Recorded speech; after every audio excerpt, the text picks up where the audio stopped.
کل جو ہم نے وضو کے فرائض کے حوالے سے سبق پڑھا، اس میں کافی سارے بچوں کو قرآن کی وہ آیہ مبارکہ نہیں آتی جس میں اللہ رب العزت نے وضو کے 4 فرائض بیان کیے ہیں۔ اس کی مین ریزن یہ ہے کہ جنہوں نے وہ سپارہ ظاہر حفظ نہیں کیا ان کو وہ آیہ مبارکہ بھی یاد نہیں۔ تو آپ میرے پیچھے پیچھے پڑھ لیں، پھر اس کا نیچے جا کے تکرار کریں۔ آپ حفاظ ہیں، علماء ہیں، یہ مولوی صاحب بھی اچھے طریقے سے میرا پتر وہ آیہ مبارکہ جو ہے اس کو یاد کرنا ہے، ٹھیک ہے؟ مدنی بیٹے آپ نے بھی، جو بیٹے قد میں بڑے ہیں ان کے لیے ضروری ہے کہ اگرچہ وہ ابھی سپارہ انہوں نے حفظ نہیں کیا جس میں یہ آیہ مبارکہ موجود ہے، وہ لیکن پھر بھی اس کو یاد کرنے کی کوشش کریں گے، ٹھیک ہے؟ آپ میرے پیچھے پیچھے پڑھ لیں۔ ایک تو کل کے سبق کی ایک ترتیب سیدھی ہو جائے گی، اور جن بچوں کو وہ چیز یاد نہیں وہ یاد بھی کر لیں گے، ٹھیک ہے؟ پڑھیے، بسم اللہ الرحمن الرحیم، یا ایہا الذین آمنوا اذا قمتم الی الصلاۃ فاغسلوا وجوہکم وأیدیکم الی المرافق وامسحوا برؤوسکم وارجلکم الی الکعبین۔ بیٹے اس میں اللہ رب العزت نے وضو کے 4 فرائض بیان کیے ہیں۔ کتنے فرائض؟ کتنے ہیں وضو کے؟ 4۔ اور اللہ خطاب پتہ کن سے کرتا ہے؟ ایمان والوں سے، یعنی وضو اس کو فائدہ دے گا جو صاحب ایمان ہوگا، یعنی جس کا باطن ہی پاک نہیں تو وہ چاہے اس ترتیب سے جتنا مرضی اپنے منہ کو دھوئے، اپنے ہاتھوں کو کونیوں سمیت دھوئے، سر کا مسح کرے، پاؤں ٹخنوں تک دھوئے، اسے وضو فائدہ نہیں دے سکتا، چونکہ اس کا اندر پلید ہے، اس کا اندر پلید ہے، یعنی اس کی اندر کی پلیدی نکلے گی تو ظاہر اس کا پاک ہوگا۔ تو اس طرح کہہ لیں کہ اندر کی پلیدی دور ہوتی ہے ایمان لانے سے۔ میں نے کل بیٹے آپ سے یہ عرض کیا تھا کہ جس نے کلمہ پڑھا من قال لا الہ الا اللہ فدخل الجنہ، وہ جنت میں داخل ہوگا۔ ہم نے یہ آیہ مبارکہ پڑھنے سے پہلے بسم اللہ شریف پڑھی، جس طرح یہ بیٹے ابو ہریرہ سلطانی نے کہا کہ بسم اللہ پڑھانے والے کے پچھلے گناہ معاف اور پڑھنے والوں کے پچھلے گناہ بھی معاف، اور ان کے والدین کے بھی پچھلے گناہ معاف اللہ کر دے گا، ٹھیک ہے جی؟ تو اس آیہ مبارکہ کو آپ یاد رکھیں گے تو پھر آپ کو یہ بھولے گا نہیں۔ میں نے کل کسی بچے نے وہ نہیں سنایا جو میں نے کل ترتیب بیان کی تھی کہ اللہ کے اسم کے حروف 4 ہیں اور اس میں محمد کے حروف بھی 4 ہیں، نبی پاک صلی اللہ تعالی علیہ وآلہ وسلم کے گہرے یار بھی 4 ہیں۔ اللہ رب العزت نے ہمیں جو سمتیں عطا کی ہیں، سمتوں کو دیکھیں، مشرق، مغرب، جنوب و شمال، یہ بھی 4 ہیں۔ میں نے کہا تھا کہ اسم اللہ ذات، اس نام کی حروف سے آپ یاد رکھیں، اس میں محمد کے حروف سے آپ یہ 4 فرائض یاد رکھیں، اور 4 حضور کے گہرے یار ہیں ان کی نسبت سے آپ یاد رکھیں، یہ 4 سمتیں ہیں ان کی نسبت سے آپ یاد رکھیں کہ وضو کے فرائض کتنے ہیں؟ 4۔ اور بیٹے نے ارکان میں نے کل بیان کیے تھے، اور وہ میں نے کہا تھا کہ دیکھیں 5 تن پاک، اس کے وجود جو اقدس ہیں ان کے ذریعے سے آپ یاد رکھیں کہ ارکان اسلام بھی 5 ہیں۔ تو بیٹے جب آپ نے ان کو بیان کرنا ہے جس طرح یہ بیٹے مدنی نے بیان کیا کہ ارکان بیان کرتے ہوئے کہتے ہیں پہلا ارکان کلمہ طیبہ ہے، تو ایسے نہیں کہنا، ارکان یہ جمع ہے، ٹھیک ہے، تو رکن کہنا ہے آپ نے، ٹھیک ہو گیا۔ 5 ارکان ہیں، کلمہ طیبہ، نماز، روزہ، حج اور زکوٰۃ، یہ 5 ارکان ہیں، ٹھیک ہے۔ یہ میں ترتیب اس لیے جلدی سے بیان کر رہا ہوں کہ آپ جب اس سبق کو دہرائیں تو یہ بھی چیزیں آپ کے ذہن میں ہوں، ٹھیک ہے۔ یہ آیہ مبارکہ میں نے آپ سے تلاوت کروائی، میں نے خود بھی تلاوت کی، اللہ نے مجھے بھی توفیق دی، اللہ نے آپ کو بھی یہ توفیق عطا فرمائی۔ تو اللہ نے ایمان والوں سے یہ کہا ہے کہ اے ایمان والو اغسلوا وجوہکم، کہ تم اپنے چہروں کو دھو لو، ٹھیک ہے۔ وہ مقدار آپ نے ساری الحمدللہ بڑے اچھے طریقے سے آپ نے بیان کر دی۔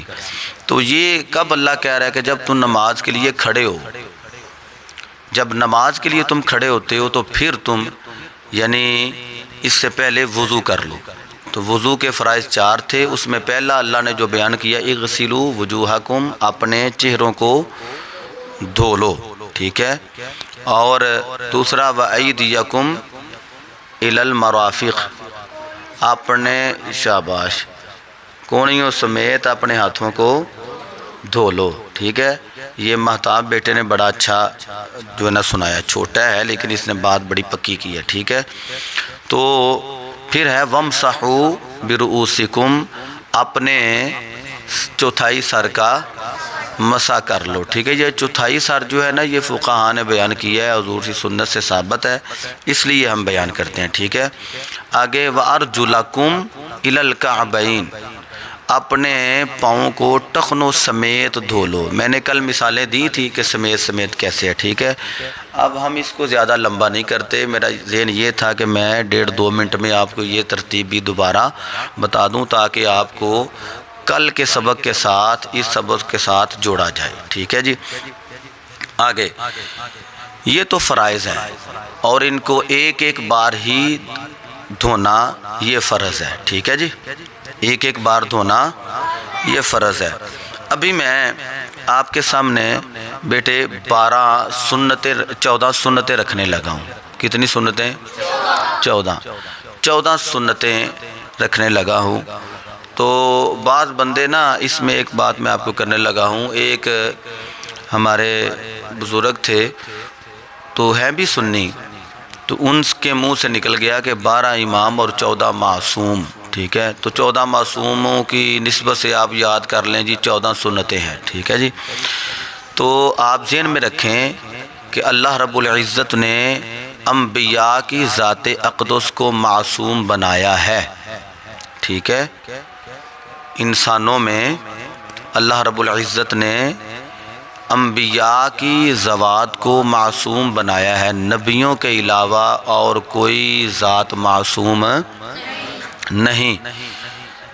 مثلا اہل تشیع یا دیگر جو بد مذہب اس کیٹیگری میں آتے ہیں، جو کہتے ہیں کہ نہیں حضرت سیدہ فاطمۃ الزہرا آپ بھی معصومہ ہیں اور مولا علی بھی معصوم ہیں، یہ 12 امام بھی معصوم ہیں، ہم ان کو معصوم نہیں مانتے، ہم ان کو محفوظ مانتے ہیں۔ جو نبی کی اہل بیت ہے وہ محفوظ ہے اور صحابہ کرام جو ہیں وہ مغفور ہیں، ٹھیک ہے۔ یہ ترتیب یاد رہے گی۔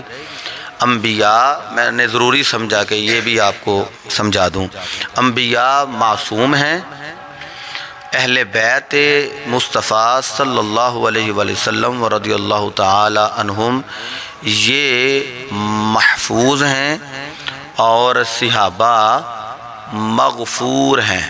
یہ ترتیب آپ نے یاد رکھنی ہے۔ تو یہ جو دعائیں کرتے ہوئے کہتے ہیں نا 12 امام 14 معصوم، یہ 14 معصوموں والی بات ٹھیک ہے نہیں، ٹھیک ہو گیا۔ آگے جی وضو کا طریقہ کافی حد تک میں نے کل بھی آپ کو سمجھایا تھا، ٹھیک ہے بیٹے۔ اب ہم نے اس میں مزید دیکھنا ہے کہ حضور کی سنتیں کتنی ہیں۔ تو حضور کی سنتوں سے سنی پیار نہ کرے تو سنی کیسا، ٹھیک ہے۔ تو سنتوں سے تو ہم نے اللہ کے فضل و کرم سے بڑھ چڑھ کے پیار کرنا ہے۔ تو جب سنتوں سے پیار کریں گے تو حضور کی کئی ہوئی باتوں پہ یعنی جو چیزیں فرائض میں آتی ہیں ان سے اس سے بھی زیادہ پیار کریں گے۔ پہلی چیز یہ ہے کہ ہم نے وضو کی نیت کرنی ہے کہ ہم نے وضو کرنا ہے، اور اس میں یہ نہیں کہ زبان کے ساتھ آپ کہیں میں وضو کرنے لگا ہوں یہ میری نیت ہے، یہ نہیں، ٹھیک ہے، بس دل کے ارادے کا نام نیت ہے، دل کے ارادے کا نام ہی نیت ہے۔ اور دوسری سنت کیا ہے کہ ہم نے وضو کرنے سے پہلے بسم اللہ الرحمن الرحیم پڑھنی ہے۔ کل میں نے عرض کیا تھا کہ جو بسم اللہ شریف پڑھ کے وضو کرے گا اللہ اس کا سارا ہی بدن پاک کر دے گا، یاد ہے کہ نہیں؟ آج کسی نے نہیں وہ بیان کیا، ٹھیک ہے۔ تو تیسری سنت یہ ہے کہ ہم نے دونوں ہاتھوں کو پونچھوں سمیت، یعنی یہ ہاتھ یہ پونچھوں سمیت ہم نے دھونا ہے، ٹھیک ہے، اور 3 بار دھونا ہے۔ کتنی بار؟ 3 بار۔ یہ بھی نبی کریم صلی اللہ تعالی علیہ وسلم کی سنت ہے۔ کل میں نے آپ سے یہ کہا تھا کہ ہم سنتوں پر عمل فرائض کے ساتھ کیوں کرتے ہیں کہ پہلے ہم دھوتے ہیں ہاتھ، یاد ہے وہ جملہ میں نے کہا ہاتھ دھوتے ہیں، اور ہاتھ اس لیے دھوتے ہیں کہ جب ہاتھ دھوئیں گے پتہ چل جائے گا پانی کتنا گرم ہے یا کتنا ٹھنڈا ہے، ٹھیک ہے۔ اس کے بعد ہم نے ظاہر ہے منہ میں جو ہے نا وہ کلی کرنی ہے، اس کی آگے میں بات آپ کو بتا دوں گا کہ یہ ترتیب کیا ہے۔ آگے پھر سنت ہے چوتھے نمبر پہ مسواک کرنا۔ چوتھے نمبر پہ سنت کیا ہے؟ مسواک کرنا۔ اور 5ویں نمبر پہ سنت ہے چلو سے 3 بار کلی کرنا، منہ میں پانی ڈالنا، ٹھیک ہے۔ روزہ نہ ہو یہ بھی سنت ہے، چھٹی سنت ہے، روزہ نہ ہو تو غرارہ کرنا، ٹھیک ہے، غرارہ، ٹھیک ہے، یعنی کوے تک پانی پہنچانا، ٹھیک ہے۔ 7ویں سنت یہ ہے 3 چلو سے 3 بار ہی ناک میں نرم ہڈی تک پانی کا پہنچانا، ٹھیک ہے۔ آگے 8ویں سنت یہ ہے داڑھی ہو تو اس میں خلال کرنا، یعنی یہ، ٹھیک ہے، انگلیوں کے ساتھ خلال کرنا، ٹھیک ہے۔ اور 9ویں سنت یہ ہے ہاتھ اور پاؤں کی انگلیوں کا خلال کرنا، یعنی ہاتھوں کا خلال کرنا۔ کل آپ کو یاد ہے میں نے کہا تھا کہ 9ویں یہ طریقے میں نے آپ کو سمجھایا تھا کہ وضو ناقص، جب میں وہ حدیث پڑھ رہا تھا کہ نبی پاک صلی اللہ علیہ وسلم کو نماز میں بھلایا گیا تاکہ سجدہ صاحب والی جو ہے وہ بھی ہمیں ترتیب مل جائے، اور دوسری میں نے یہ کہا تھا کہ حضور نے فرمایا تھا کہ امام تب بھولتا ہے جب پچھلوں کا وضو کسی نہ کسی کا وضو نہ، اس وقت میں نے بتایا تھا کہ یہ ہاتھوں کا خلال، یعنی اس جگہ پہ کوئی چیز سوکھی رہ گئی عدم توجہ کی وجہ سے، ٹھیک ہے، تو وضو ناقص ہوا، تو پھر اس کا جو وزن ہے وہ بھی امام پہ پڑتا ہے، ٹھیک ہے۔ 9ویں سنت یہ ہے ہاتھ کا خلال کرنا۔ 10ویں سنت یہ ہے پاؤں کی انگلیوں کا خلال کرنا، ٹھیک ہے۔ اور 11ویں والے کا صدقہ، 11ویں سنت یہ ہے پورے سر کا ہی مسح کر دینا، یعنی فرض تو یہ تھا نا چوتھائی کا، تو یہ پورے سر کا ایسے جا کے پھر جناب یہ جو ہے اس کو واپس لے کے آنا، ٹھیک ہے، پورے سر کا ہی مسح کرنا، ٹھیک ہے۔ اور آگے 12ویں والے کا صدقہ، 12ویں سنت یہ ہے کہ ہم نے کانوں کا مسح کرنا ہے۔ اور 13ویں سنت یہ ہے کہ فرائض میں ترتیب کا رکھنا۔ فرائض کیا تھے؟ 4، منہ دھونا، چہرہ دھونا، ہاتھوں کا کونیوں سمیت دھونا، اور مسح، ٹھیک ہے، یہ قرآن کی ترتیب ہے۔ اور ایک گروہ ایسا بھی ہے کہ جو پاؤں سے شروع کرتا ہے وضو پاؤں سے شروع کرتا ہے، تو وہ ترتیب الٹی ہو گئی نا، وہ قرآن کے خلاف گئے نا، یعنی انہوں نے قرآن کی نہ مانی، قرآن کی ترتیب کو نہ مانا۔ سنی وہ ہے جو قرآن کو بھی مانتا ہے اور صاحب قرآن کو بھی مانتا ہے، قرآن کی بھی مانتا ہے اور صاحب قرآن کی بھی مانتا ہے، ٹھیک ہے۔ تو اس میں ترتیب کا ہونا بہت ضروری ہے، ٹھیک ہے، یہ بھی سنت ہے۔ اور 14ویں نمبر پہ ہے کہ پے در پے وضو کرنا، یعنی ایک عضو سوکھنے نہ پائے۔ ایسا نہ ہو کہ اس نے منہ دھویا ہے، اس کے بعد اپنے بازوؤں کو ایسے ملنا شروع ہوا، ایسے ملنا شروع ہوا، ملتے ملتے ملتے جناب ایسے دھوتے دھوتے اس وقت منہ ہی خشک ہو گیا، ٹھیک ہے۔